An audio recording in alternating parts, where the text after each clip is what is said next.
This recording is going to be on the reproductive system, but we're concentrating mostly on the male system, and I'll do a separate lecture on the female system.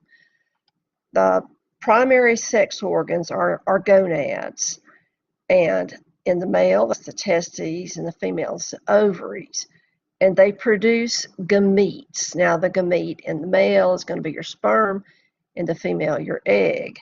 They also secrete sex hormones, androgens such as testosterone in the male, and the females, estrogen and progesterones. And the reproductive system, okay, I told you about the primary sex organs, but you also have accessory reproductive organs, things like ducts, glands, and external genitalia. Probably the very things that most people think are the main parts are just accessory organs. Okay, sex hormones. They play a huge role in the development of the reproductive organs themselves, sexual behavior and drives, and growth of various other organs and tissues. We'll talk about that more detail shortly. Now, in the male system, we have the testes, which are within the scrotum, and they produce sperm. And sperm are going to be delivered to the external world, and the goal of reproduction is for them to then be eventually delivered to the uterine tube so that you actually, or fallopian tube, so you actually get a pregnancy. But it goes from the testicle proper to the epididymis, then to the ductus deferens, ejaculatory duct, and urethra. And I have pictures, so we'll get to those in a minute. Accessory sex glands, we have three: the seminal vesicles, prostate, and bulbourethral glands. And they secrete into ducts during ejaculation. Actually, mix and make it into usable semen. Okay, a picture everyone has been looking forward to here, I'm sure. This, let me get just a hand here for a minute. Let's see. The pointer here shows this is your penis, this is your testes, the epididymis, the ductus deferens, and it goes around through the pubis and through the wall of the abdomen, over here, over the urinary bladder, and it widens here and to become the ampulla of the ductus deferens. And you have a big gland right here called the seminal vesicle that produces a lot of the fluid involved with the semen. The ejaculatory duct is what we call, it's the same tube now. It was the ductus deferens, also known as the vas deferens. And here at this point, it's going through the prostate gland. Now, this is a 2D picture, but picture, it's a 1D thing. Like if you wanted to make a picture for yourself, you could use your left pointy finger and hold it up. Now take your right hand and put it completely around the pointy finger. You see this prostate goes completely around the ejaculatory duct as well as the urethra. This is the initial, where this is the urinary bladder, and this is where the beginning of your urethra, and they come together. The urethra goes here and on out and then out. Now it produces, it eliminates urine, it eliminates sperm, but not at the same time, because if it happened at the same time, then the urine would kill the sperm. Now, one little thing I always point out on this page is this little gland right here. This is the bulbourethral gland, very small, and what it does is before the actual ejaculation, just right before, it produces a little substance, a little fluid that lines, it neutralizes any urine that's in the urethra, just lines it, and it's the pre-ejaculate. I know y'all have better words for that, but I just can't say it in a lecture. But this actually, as you see, is the anus, And the only way that you can easily feel for enlargement in the prostate is through a digital rectal exam, because you see the prostate is right here. But if you notice, you don't see the whole thing. But if it's gigantically enlarged, you can tell that. Okay, we got other pictures that will show more on the individual parts of the penis. We'll go to the scrotum and testes next. Okay, the scrotum is the skin and then superficial fascia, which is just under the skin, hangs outside of the abdominal cavity, and you have your testes, paired testes. Now, the reason for having a scrotum and not having retained testes, and females have their ovaries are retained in their body, but the male, they're below it, because you have to have 3 degrees Celsius lower body temperature than core body temperature, or the sperm are not produced. Now, if testes are not do not let down and there's no surgical intervention, 2 things happen. One is you have sterility and infertility. The other is the number 1 cause of testicular cancer is a retained testicle, one still in the body. Okay, now the temperature is kept constant by 2 sets of muscles. There's the dartos muscle, which is in the skin and wrinkles the scrotum. When it's cold, it pulls it closer. And then the cremaster muscle, which pulls it up and down and up and down. And always, this is a good example. I have to bring this in, even though we're not in the classroom. Always, if you want to join in a conversation and you want to say something intelligent, be sure you know what you're talking about, because a group of my students went to a class right after mine, and the teacher said, "Oh, what did you study today?" They said, "We studied all about our dartos and cremaster muscles." And he said, "Oh, I exercise every day to keep mine in great shape." And they just sat there and didn't say a word. So, anyway, okay, now we're even getting better on our pictures here. We've got, let me get back to the little hand here. This entire thing is a spermatic cord, and you can see it's come through the peritoneal cavity. At some point in that fetal development, you actually had a pulling down of the testicle, and I'm not sure if it's in this PowerPoint or not, but what happened is you have a little structure in the scrotum that's attached to the testes, and it's called the gubernaculum. I know you think I made that up, but it pulls the testicle down, rips it through the inguinal ring here, so through the muscles. And that's no doubt one reason that men are apt to get hernias here if they lift too heavy weights or whatever. But anyway, and this spermatic cord completely wraps around your cremaster muscle and then the other stuff that's in here, the ductus deferens or vas deferens. Now, if one were going to do a vasectomy, that's what they cut, is the vas deferens, and they cut it down relatively close to the testes. You see all this blue stuff? That's the pampiniform venous plexus. Bunch of vascularity. There's also a lot of arteries that are not really pictured here. And it may not shock you to know there's autonomic nerve fibers. There are also a lot of sensory fibers going down to this testes, because the testicle is the source of the man's survival into the next generation. And so he's got to be protective of it. And therefore, it causes great pain if there's any harm that comes to it. And then you have layers. I think I may have a better picture, but you have a double wrapper here. The internal wrapper, the external wrapper is the tunica vaginalis, because it's around and actually evaginates. And I don't have the other picture here. And this is your penis. This is an uncircumcised penis. So when it's erect, it will push on beyond that skin. Now, circumcision is very controversial.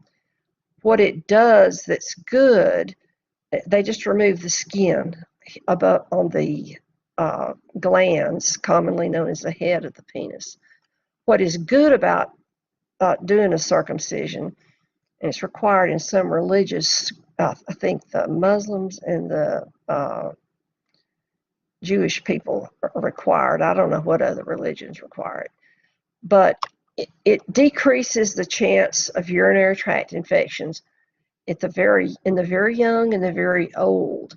Babies and little boys, they reach a stage where they're too old for mommy to clean the thing and to do it right themselves. And then they get to be 92 and you're back into the same thing. They don't want anybody taking care of or cleaning it, but it still's got to be cleaned or it gets infected and can cause horrendous issues if you don't. Infection here is just not pleasant. The things against circumcision is it's a really, really mean way to treat a little kid. You know, they're generally newborn the first few days. Hopefully, more and more physicians use a local anesthetic, which certainly helps. Okay, now the testes, here we have the names of them. The tunica vaginalis, that's part of the peritoneum, and then the tunica albuginea, which is the fibrous capsule around the testes. And you have septa that are divided. One testes is divided into 250 to 300 lobules. Each of these contain 1 to 4 seminiferous tubules. Sperm is produced in these seminiferous tubules. And this just is a list: seminiferous tubules, tubulus rectus, reedy testes, efferent ductules, and epididymis. Now, hopefully we have a picture coming up. Well, not yet. The blood supply from the testicular arteries come from the testicular arteries and testicular veins. And then the spermatic cord, just as I mentioned, encloses nerve fibers, blood vessels, and lymphatic vessels that supply the testes. Okay, here we have a picture of the testicle. Now, this is grossly disproportional because this is a seminiferous tubule, according to your picture. Now, we have 250 little sections with 4 of those in it. So that means you've got to have 1,000 of these in one testicle. Obviously, that's disproportional. They did it that way to make it be easy to see. It's a little bit crazy, but anyway, they're formed here, and we have different pictures. And then they go into the reedy testes here, and then into the efferent ductule, and then into the epididymis. This is the head, and this is the tail of the epididymis. Now, the epididymis is for storage and maturation of the sperm. It's got to sit here just a little while before it develops properly. Now, if one were going to do a vasectomy, ductus or vas deferens, right here is what you're going to get rid of. And the best method is to cut a good sized section out and burn it and do everything imaginable. I don't know where that line came from nor how to get rid of it. Oh well, we'll just sit there with it. Oh, that got rid of it. But this is to get a big section of this gone. Sometimes they can be reversed. I would suggest to any male or female, if you aren't sure you're through having babies, don't get it done because a lot of reversals don't work. Another option would be to pay to have sperm stored, but that's very expensive. Okay, now we have interstitial cells, also known as Leydig cells, and these produce the androgens, your testosterone. So our picture here, this is a seminiferous tubule. You have about 1,000 of these, and you can see the developing sperm here. Outside of this, interstitial cells, these produce your testosterone. And we have one more type of cell that's not mentioned here, which is your Sertoli cell. And I'll go ahead and mention what it does. They're going to be along this border here because the initial part of the sperm development is the same DNA as the man. These are not the same DNA. It's been divided up. And so the immune system could attack would attack the sperm, and we would not exist anymore. These myoid cells, little muscular cells, help contract and push the sperm forward. Okay, now the penis. I know you've been waiting all semester to hear about the penis. And I actually waited to do this lecture until my husband was gone because it kind of freaked him out to hear me even say the word. But the external genitalia are the scrotum and the penis. This is just, kind of stupid to even say. The penis is a male copulatory organ. Copulate is to get it on. The penis, and I think what I'm going to do is go to pictures, talk about all this stuff, and we never will get anywhere with it.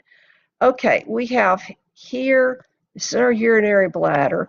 We've gone back to our testicle here, epididymis, ductus deferens. Here's your seminiferous tubule.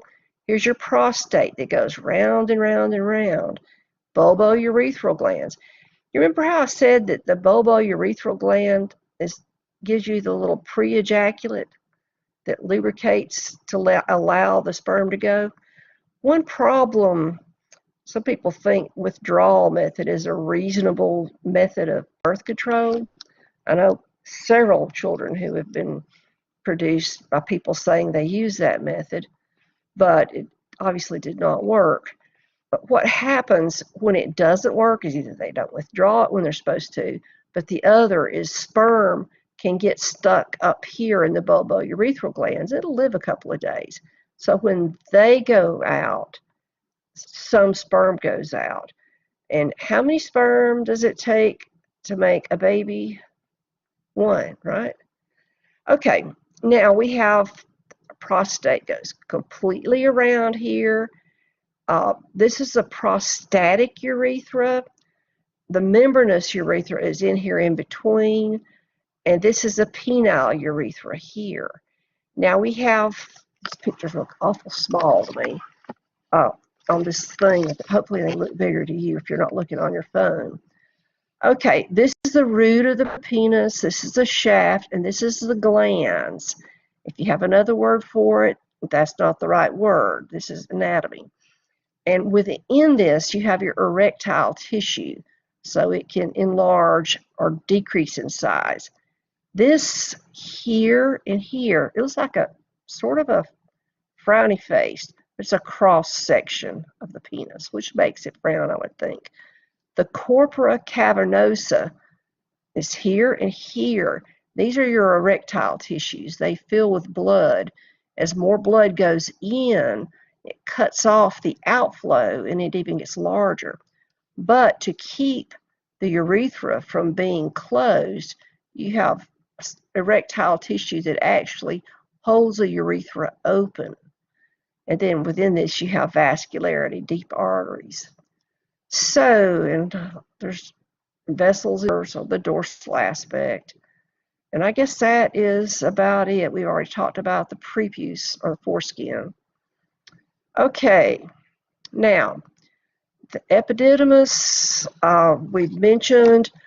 A couple of things I'll add. We do have microvilli that absorb testicular fluid that you don't need and pass nutrients that the sperm does need. Now, I'm just going to draw a picture here. Okay, I'm really bad at drawing. Here's an egg, and that's this little nucleus here. See all that cytoplasm it has here? Lots of room for nutrition. Okay, I think I can erase that here. I'll put my egg. Oops, I lost my pencil. Okay, there's an egg. A sperm is just a nucleus and a tail and a little acrosome. Where did his cytoplasm go? He ditched it. So there's nothing to keep these little guys alive except for the external nutrients they get. And they get these from all these all the fluid that is dumped, starting with the epididymis. And they're non-modal. That means they're not going to move as they go through the epididymis. And then as they pass through it, they get to where they become more modal. And during ejaculation, the epididymis contracts and sperm is ejected into the ductus deferens. And it passes through the inguinal canal, projects from the epididymis, and then out through the urethra. And now, this vasectomy we already mentioned, but this is kind of a scary word here. Nearly 100% effective form of birth control. So if you get a vasectomy or your spouse gets a vasectomy, you got to get it checked to be sure that there's no sperm coming out. They're just shooting blanks, because there's no difference. I had a former employer back when I was in veterinary medicine, a male, who had a vasectomy, and he called me on the phone to tell me that you couldn't tell the difference. And I went, why do people tell me this? But anyway, I wish you could see my face. I'm making ugly faces. Here, I'll make a frowny face. Ugh, yuck, yuck, yuck. There. I don't want to hear that. But anyway, it is good I know that after the vasectomy, it's just so little fluid that doesn't go out that the man can't tell the difference. Okay, now we've already talked about the parts of the urethra. Conducts urine and semen, but at different times. Cannot happen at the same time without killing the semen or sperm. Prostatic, membranous, and spongy. We've already mentioned that. The accessory glands. The first one we showed you a picture of, seminal vesicle. It's a viscous, means thick kind of alkaline seminal fluid. It's fructose. It's a sugar that's readily absorbed by the sperm for nutrition. Ascorbic acid, coagulating enzymes, and prostaglandins. This is 70% of the semen volume. And then it joins the ductus deferens, and we get the ejaculatory duct. And then the prostate puts the next fluid in, milky, slightly acidic, and it has citrate, enzymes, prostatic specific antigen, PSA. And we'll talk about this in just a second. And it's important for activation of the sperm. In fact, if you remove the prostate, it will cause infertility, or probably total sterility, if you remove the entire thing. And then next we have prostatitis. This is one of the more common reasons that men will go to a urologist. Causes painful or difficult urination because you basically, let's just make this be the urethra. And I'm really bad at drawing. The prostate completely encircles it, and it crunches down on it like a boa constrictor or a snake crunching its, so that the urethra may only have this much room when it needs to have this much room. And therefore, it's difficult, and they can totally block from this. A man is going to go to the hospital when he gets in that state. If you live in the first world, if you live in a third world country, then they may die of that. Symptoms of prostatitis: pain in the groin, pelvic area, genitals. They may even have flu-like symptoms. It's often bacterial, not necessarily a sexually transmitted infection, but it could be. Prostate cancer. This is the most common cancer in men. In 2009, this is kind of old data, 206,640 men in the U.S. were diagnosed with prostate cancer. 28,088 died of it. Now, that's not a real high percentage. Most prostate cancer is easily treated and is not very fast growing, most types. Okay, screening for prostate makes me mad. Glad I don't work on humans. Digital rectal exam. They actually, put a glove on, go through the anus, and feel for lumps and bumps in the prostate. And you can pick up a grossly enlarged prostate that way. I don't recommend that you do that with a pit bull without first putting a muzzle on. I'll leave it at that. Okay, prostate-specific antigen test. This is very specific. If the person has prostate cancer, it may be a really high number. They could be prostatitis, the other things that could be causing it. But if it's extremely high, now I don't know what the numbers are. I don't remember because we don't do this test in my species. But like I think it's real low if it's normal, like 4 or 5 watts. I don't know. But if it's 65, real good chance they have cancer. 45, it's very bad. Then you're going to need to find out what to do. Okay, treatment for prostate cancer. Now this sounds crazy. Watchful waiting, active surveillance. Just check it every year. Do ultrasound. Check it over, digital exam, see if it seems to be growing, because most grow so slowly. If you've got a man that's 82 and he gets a small prostate cancer, he's probably more apt to die of the surgery to remove that prostate than he is of just the cancer itself. Okay, radical prostatectomy. This is generally said to cause impotence and possibly incontinence. So not something most men want to sign up for. This is the big thing that people are really big into using now, radiation therapy. They can either take and put little radioactive pellets actually into the tumor. The man will be under anesthetic, or he can go and get radiation that's directed at an electron beam accelerator that actually shoots radiation directly into that prostate without really doing much damage to the skin or surfaces around it. It only hits the tumor.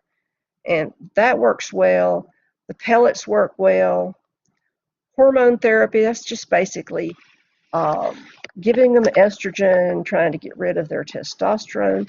Not a popular therapy, but it is done in dogs. Neuter them and give them a few estrogen shots and they'll get over it. I did that with one dog, and then we'd check him every so often. And the cancer, the prostate was just shrinking to nothing, and he felt so much better.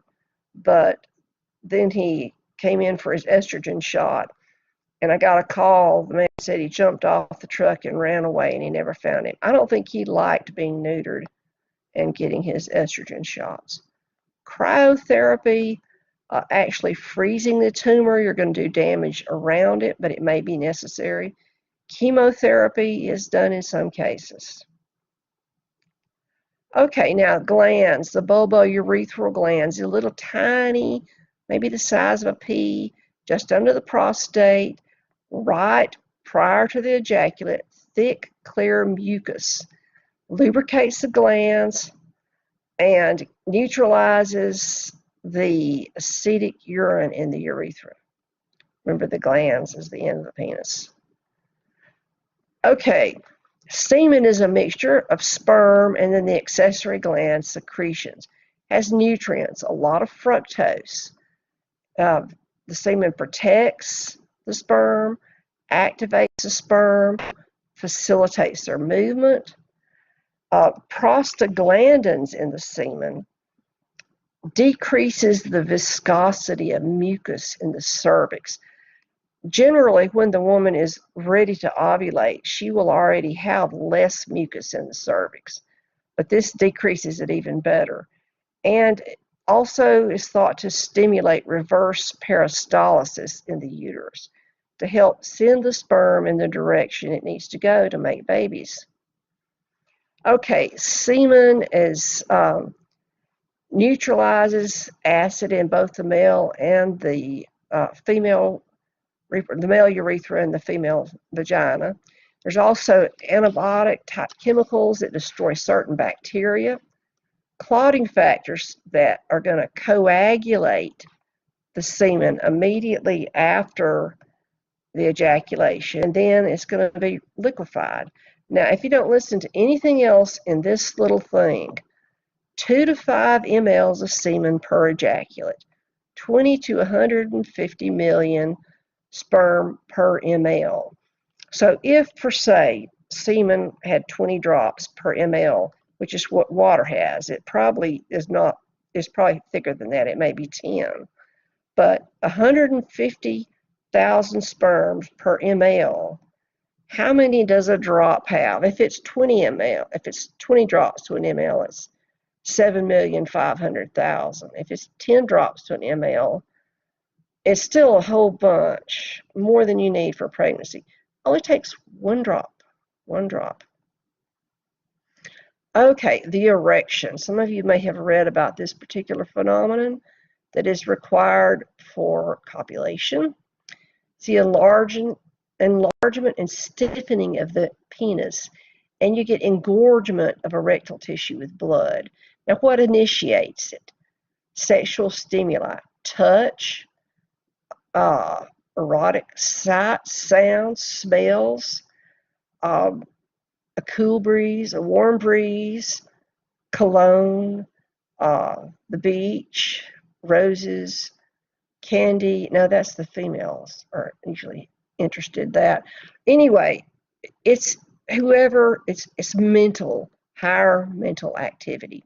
Whatever floats your boat, you think about it and you're going to get aroused. And it could be induced or inhibited by emotions. Very much, it's a sympathetic response. A parasympathetic response. That's on the next slide. To actually have an erection.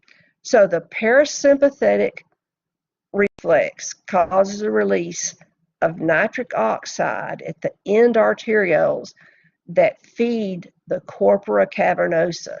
That's the blood vessels in the penis. So the erectile tissue fills with blood. Now, as it fills, you get compression of the drainage veins, and so it becomes engorged. And the corpus spongiosum keeps the urethra opened. The impotence is the inability to attain or maintain an erection. And that's what Viagra does. Let me go back here, or the other drugs. I don't remember the names of them, but I know Viagra is one of them.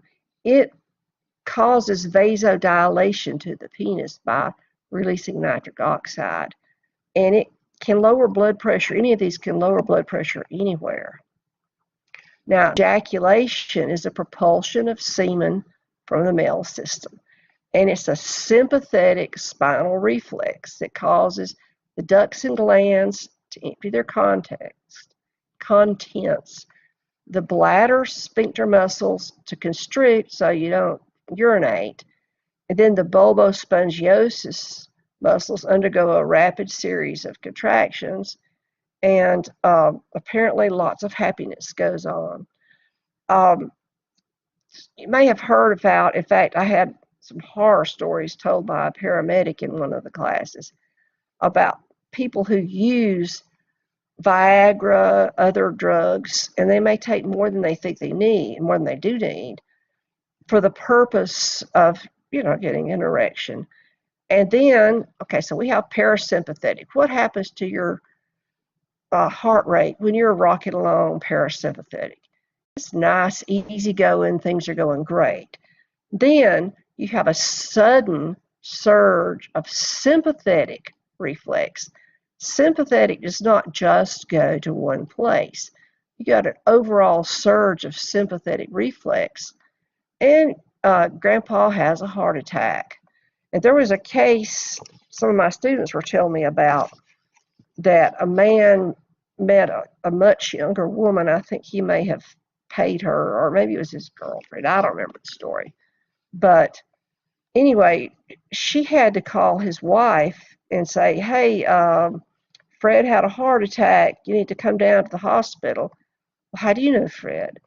Well, how were you with him when he had the heart attack? And there's Fred with no clothes, etc.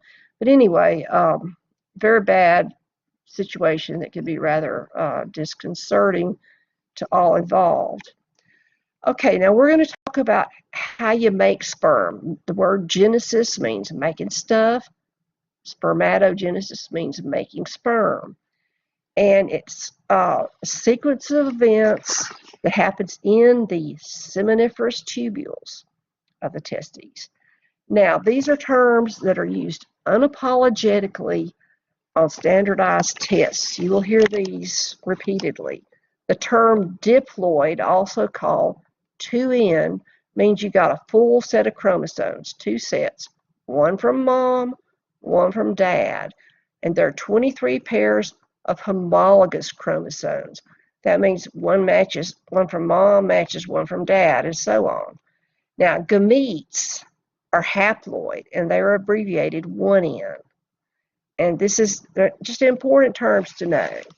Now, we're not going to go through every single step, but I should say we have 20 pairs of chromosomes when it's diploid, 23 chromosomes total when it's haploid. Now, moving along, the term when we get this division, this reduction division, is called meiosis. So we're making our gametes. The nuclear division, and you get the number of chromosomes halved. And you get 2 rounds of this. So you end up with 4 daughter cells. And by doing so, they shuffle around the genes and you get genetic variation.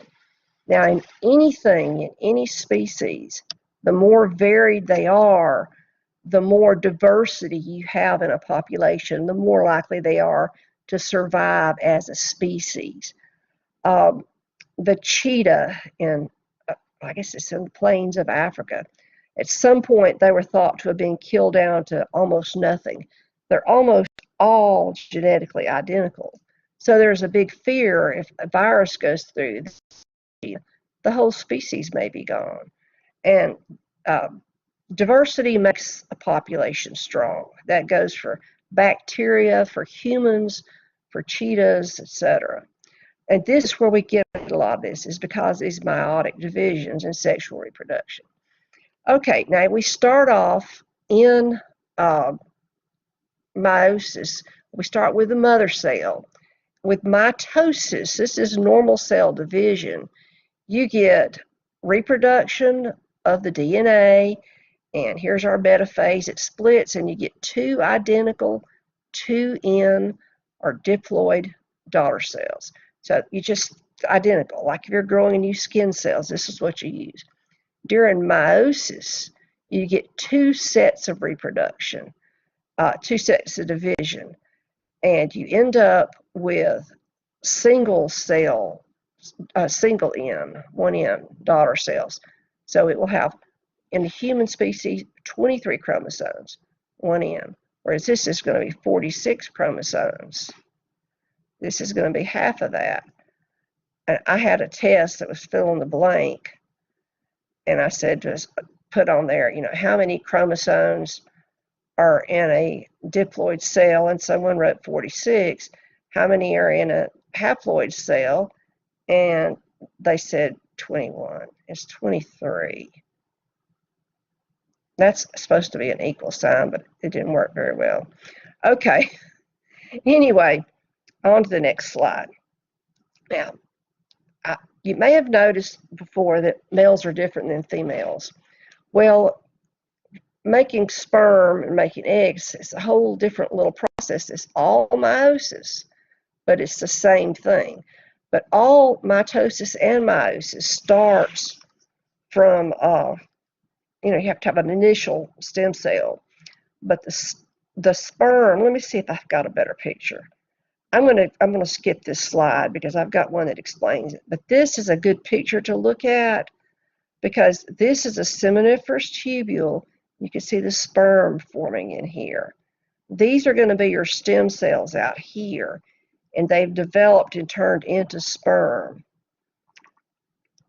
Okay, and I'm still waiting for that slide I was going to look at. Hopefully I'll find it in a minute. Yeah, I think I see it coming up. Okay, here are stem cells here. Now, initially, you get an initial division, which is just a mitotic division. This stem cell divides in the male, and you get a new stem cell, and then a cell that's going to undergo the meiotic process. It's going to divide into where you get sperm. So you have a basal stem cell, and the type A daughter cell is still diploid, 46 chromosomes. This is still diploid, but it won't stay that way eventually. We end up with sperm. And in the male, you get 4 sperm for every time this process happens. That's how you end up with all those millions and millions. Okay, spermatogonia, they start undergoing division at puberty. And let's see. The type A cells maintain the stem cell or germ cell line. The type B cells are going to become spermatocytes. So, meiosis 1, you're going to get prime spermatocyte and then 2 secondary spermatocytes. So now you've got division. Meiosis 2, they're going to multiply from one end to two end and then divide again. So now you're going to have 1, 2, 3, 4 sperm. Well, here we have it. This is the initial cell. This is the initial stem cell. It divides by mitosis. This is the type B daughter cell. Type A is there to reproduce again.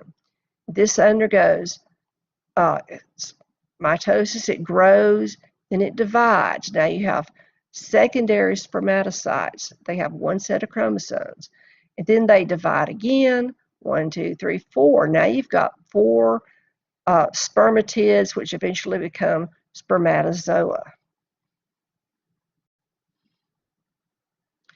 Okay, spermatids to sperm, they're gonna lose excess cytoplasm, they're gonna get a tail, and they're actually becoming sperm. Parts of the sperm, you have the head, which is the genetic region, and it has an acrosome, which is your little enzyme packet that lets it get into the egg. Midpiece, mitochondria, to burn the fuel, not that's within it, but that's dumped on it. And then the tail, the flagellum. And the direction the flagellum goes is just back and forth. The direction the sperm goes is relatively random. But when you've got 150 million, some of them are going to make it all the way. So we start off here, spermatids, spermatids, spermatids, spermatids. Finally, we have the acrosome, head, midpiece, and tail. Okay, the Sertoli cells are sustentacular cells. What they do is several things. They provide nutrients and also signal cells to divide, and they get rid of excess cytoplasm. I told you they ditch their cytoplasm. This is where they do it. And they secrete testicular fluid into the lumen of the seminiferous tubule so that the sperm can be transported. Now, it divides it into junctions. You have the basal compartment, which is the 2N. It has the same DNA as Dad. And then the adluminal compartment, which is, they're actually 1N. So that's not the same as Dad. It doesn't take much to know. 2N is different than 1N. And if you've studied the chapter on the immune system, you know that what your immune system captures is non-self, and this is non-self. So we have the sperm blood barrier, and it's right here, and it's done by these sustentacular cells. And I just said everything that's on here. Now, the difference in females is that sperm aren't formed until puberty, and they're absent during the immune system development. They would not be recognized as self, and the sperm would kill them. Now, the immune system would kill them. Now, one thing I forgot to put or took off of this slide that I do regret, testosterone, the things that testosterone does. It causes an increase in muscle mass and bone mass, initially causes a growth spurt, and then it closes the epiphyseal plates so that you can't keep getting taller. the testosterone also is responsible for the ability to have sex, to get an erection, to produce sperm. But the other thing is secondary sexual characteristics. Now, secondary sexual characteristics are things that you can see in a room to help you know what sex a person is. Now, if you've got a beard like this, and then the next person does not, and if you got to choose one of these as male, it's probably the one with the beard. And we're going to give her nice long hair. We'll make him bald because male pattern baldness is under the influence of testosterone. So you can tell, you can look at someone and tell if they're male or female. Generally, I had one student I had to look at for an entire semester to figure out which. So we are along a continuum. But that was an effort on the student's part to try not to look the sex. They didn't identify as the sex they were. But anyway, secondary sexual characteristics are caused by testosterone in the male. And we'll get to the female very shortly. All right, and if you have any questions, you know that you can email me or put something on the discussion board, even start a new thread, and that will be it.